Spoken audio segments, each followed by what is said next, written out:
اگر ہم پچھلے زمانے میں نظر دوڑا کے دیکھیں تو ہمیں ایسی مثالیں ملتی ہیں جہاں پہ لوگوں کے پاس ان میں سے کچھ بھی نہیں تھا. اور انفیکٹ ابھی بھی ہماری سوسائٹی میں بہت سارے ایسے لوگ ہیں جن کی اتنی بڑی فالوئنگ نہیں ہے سوشل میڈیا پہ, یا شاید ان کو کوئی جانتا بھی نہیں ہے, ان کے پاس شاید اتنا سارا پیسہ بھی نہ ہو, لیکن وہ لوگ میننگ فل بامقصد زندگی گزار رہے ہیں.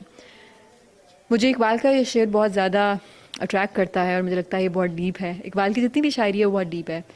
اپنے من میں ڈوب کر پا جا سراغ زندگی, اگر تو میرا نہیں بنتا تو نہ بن, اپنا تو بن. اور انسان جب اپنا بن جاتا ہے نا, اپنے آپ کو جان لیتا ہے, تو پھر ہر چیز کے معاملے میں اس کو ایسے لگتا ہے جیسے اللہ سبحانہ و تعالیٰ کی ذات کی طرف سے اس کے اندر ایک آگہی آ جاتی ہے, ایک اویئرنیس آ جاتی ہے. آپ پہ کائنات کے راز کھلنا شروع ہو جاتے ہیں, آپ پہ اپنی ذات, لوگوں کو آپ انڈرسٹینڈ کرنا شروع ہو جاتے ہیں, where they are coming from. اور آپ کے لیے ہر رشتہ, ہر مشکل, ہر سرکمسٹانس جو ہے اس کے ساتھ ڈیل کرنا بہت آسان ہو جاتا ہے.